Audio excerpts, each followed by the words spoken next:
எண்ணம் கிள்ளியது அடி இப்போதும் நிறம் மாறாமல் இந்த நெஞ்சில் நிற்கிறது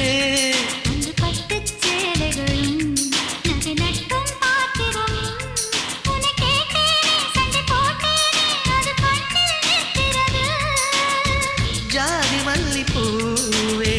தங்க வெண்ணிலாவே ஆசை தீரவே பேசலாம் முதல் நாளிரவு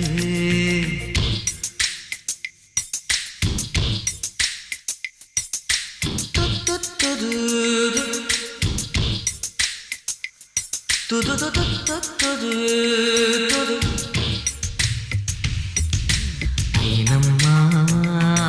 உன்னை நேசிக்கவும் அந்த வாசிக்கவும் என்ன காத்திருக்கு